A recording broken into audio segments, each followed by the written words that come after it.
hold up. It's that boy G Plans. Don't give a damn. He cooler than a fan. Walking real tall. Some say he's a man.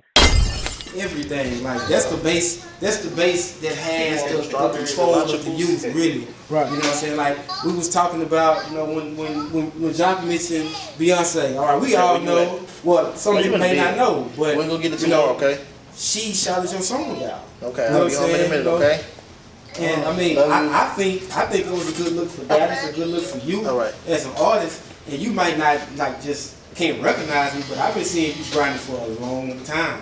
Right. Like a long time. You know what I'm saying? Some people might not know how much work it took for you to get here. I mean, you got the vision, and see, like at one point, me for knowing like Dallas history, you know, it was all about the dancing years ago. They kind of brought the spotlight to Dallas, but they didn't really know like there are actual rappers who can really rap.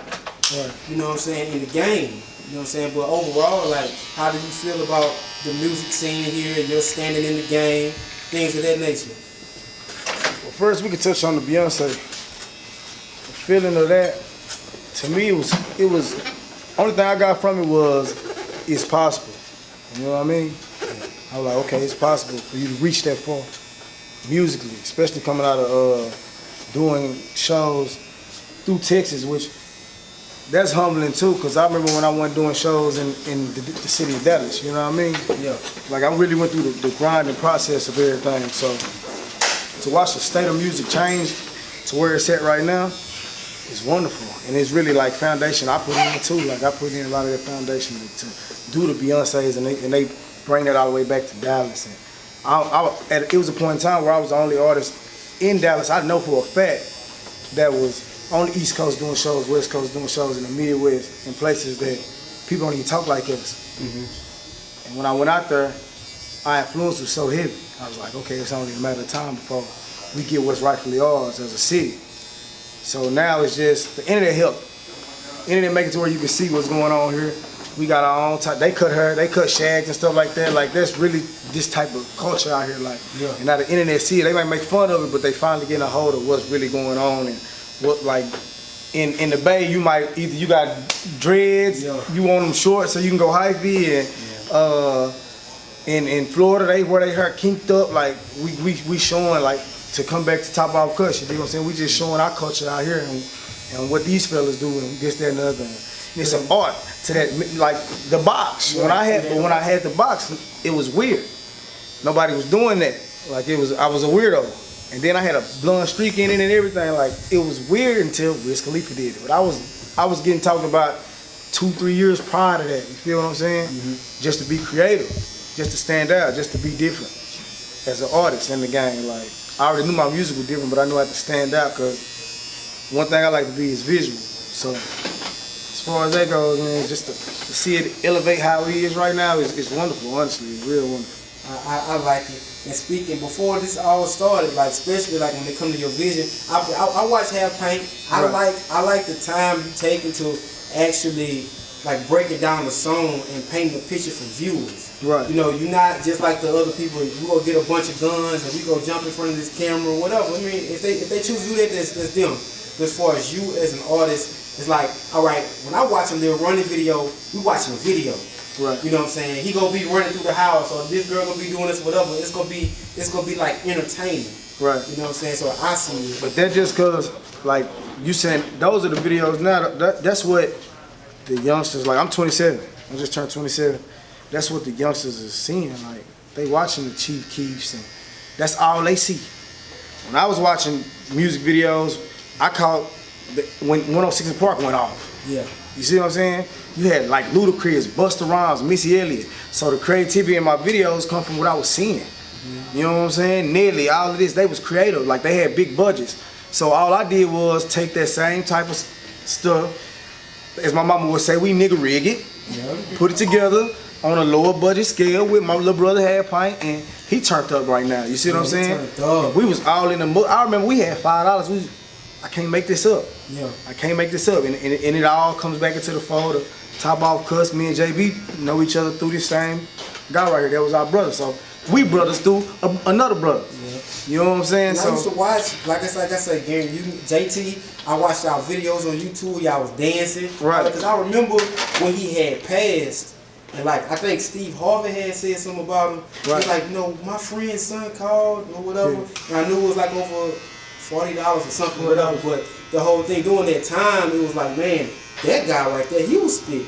You know what I'm saying? And I used to watch all y'all videos, you know what I'm saying? But God connect all of us, you know what I'm saying? Years later, you doing your thing, you know, your boy own his own shop. Yeah. You know what I'm saying? Like, it's a beautiful thing. Yeah, man, that's really what it was. These is things that we manifested when we was younger. Like, you've been following us since we was younger. Like you probably know I was 27. We was kids. When you mentioned it, we was kids. So the reason it looked like we was having fun, because that's all it was. We weren't focused on paying bills and doing this. So, like JB said, like he had, as we getting older in it, he like, I gotta make some money. Like, this ain't making me no money. At the time that he was saying that, I was making money to be able to live on. It wasn't nothing to just be flourishing on, but I was able to just be in the studio all day, and I know I won't have 2 shows this weekend. So it just, God put you in different lanes, and you can't be mad at it. Like, either you gonna crash out or you gonna push, and we all pushing, man. And then we push each other. We push each other. He'll tell you, these panels in here in the show, I was in here. He to my him, I was in here. He ain't tell him, was I in here? No. Doing the ceiling. We had no lights or nothing in here, man. As soon as I got the ceiling was the first thing we did, man. We had 5 cars parked right there. And we had all the headlights on. All the headlights on. Because we had no electricity in when I first got it. In here padding. Working. Padding it. Till about 2 o'clock in the morning. Look, you still can see some of the white. We ain't perfect. It ain't perfect. You can see where we got tired and got lazy. Yeah. But we was in here, we helping each other. You know what I'm saying? If I need him, I had to go do out the Rolling Loud concert.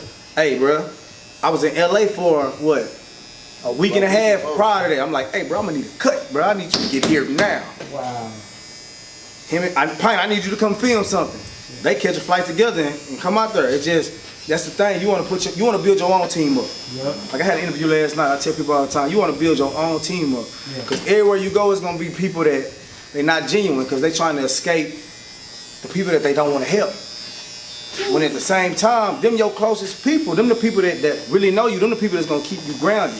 Them the people that's gonna tell you, hey, bro, who you talking to, bro? If you don't get that water for you, bro, you tripping. It's me, bro. Like, you want them the type of people that you want around you. So what better way to build your own team up? If everybody got it, everybody moving together. So if I can go all day with this, man. I can go all day with this, man. Like, for real. But we talking, man. We talking, and it's good to see this, man. I had a guy tell me, say, look, man, you're doing your thing. You need a Bells bondsman. You need your lawyer. Right. You need your personal trainer. You need everybody in place. You know what I'm saying? So hey, and that comes with like, you know, this. You know what I'm saying? He know I'm a pusher, and I'm real supportive of him. He go to the studio, he make a song or whatever. I sneak. Hey, let me drive your car to the store. Or whatever. You know what I'm saying? I'm in there listening like, okay, yeah. Ain't nobody supposed to hear it though. Yeah. But I know he got it in his car. Yeah. So hey, let me borrow your car to go to the store real quick. All right, go ahead. I'm riding, jamming. You know what I'm saying? I come back in the house, I'm just rapping. Man, that song ain't even out. Y'all ain't supposed to hear that. Yeah, how you know that? Hey man, you need to finish that song, put that out ASAP. I'm gonna push them. That's all. Everybody do it. We got a little group message, man. We in there every single day pushing each other. What we gonna do today? You know, that's what you gotta do. Man, then when people come to the city, they always hit me. I don't know why. I guess they know I'm from Dallas. I rap, blah, blah, blah. I'm finally in Dallas. Hey man, I need a haircut. Where I need to go? I'm a boosted. I don't care.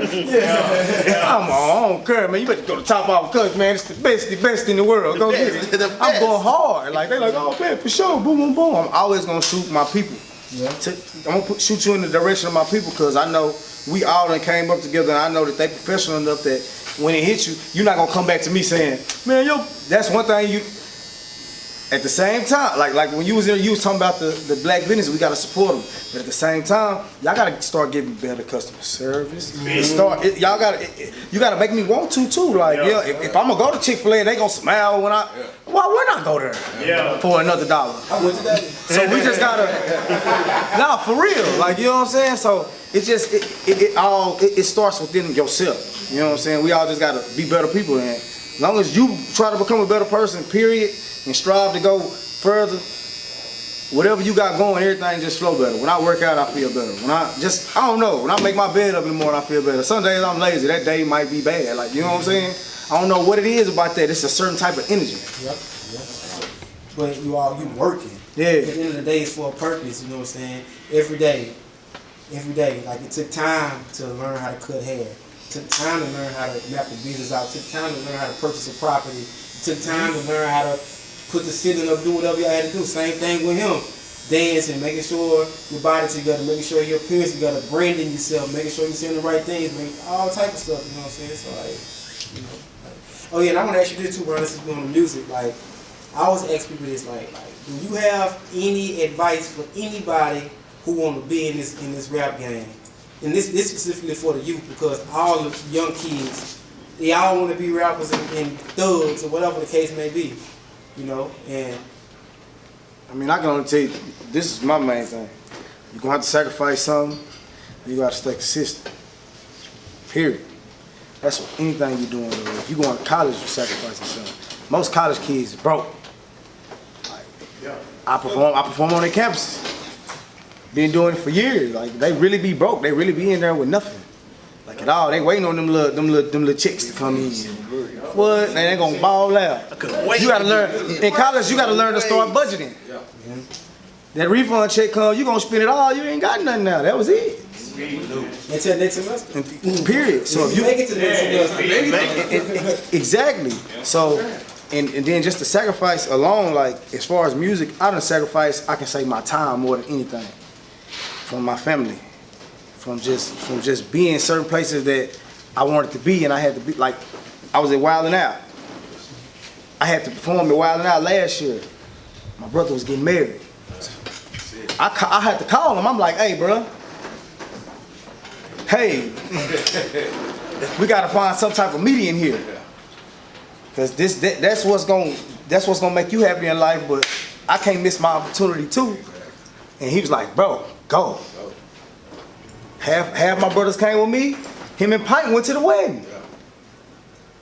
The main ones that would have wanted to come here sacrificed to go there. Just you know what I'm saying? Like they sacrificed. They wanted to be there. And then I can show you the video. It was crazy. and you know. I called them the next day. I was like, boom, boom. They was like, oh, boom, this, that, and the other. It was all good, but it's just those type of sacrifices. You really got decisions to make. Decisions. Like, and now I got a child. Like, it's like, yeah, I don't see too much more sacrificing. Like, like now it's like I'm really like, oh, hey, I need that over there. I need that. He need that. We need that. So it's like, yeah. I can't do too much more business off being friends. You know what I'm saying? I don't know. It's just I got a different mindset. You know what I'm saying? And I don't know. That's just you got to sacrifice something. You got to be consistent. You got to really push it. You got to drive it and push it. If you're gonna have step, I'm always telling you, if you have do something, you're gonna get half results. You know what I'm saying? On the business side too, do you have some information for them? Because I know a lot of artists. They just jump up, all right, I got a nice song, we gonna make it, I'm gonna get half pint to shoot it, and we gonna upload it on Facebook, Instagram, it's gonna go crazy. The main thing in business that an artist or anybody in the music industry need to think about is one word, and it's residual. If you want your residuals, people always grab that upfront money. I got money that's gonna come forever because I got records and I got my publishing. See what I'm saying? I can literally, I'm gonna get a check forever. I'm gonna get a quarterly check forever, because the music is there forever.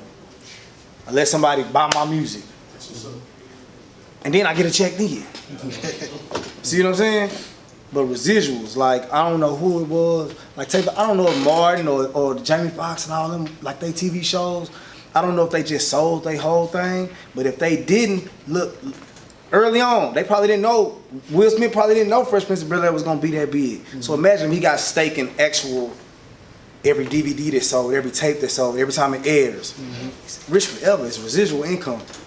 Residuals, like whatever you're doing, make sure you tie yourself in to where you can get residuals. And you publish it. Period, bro.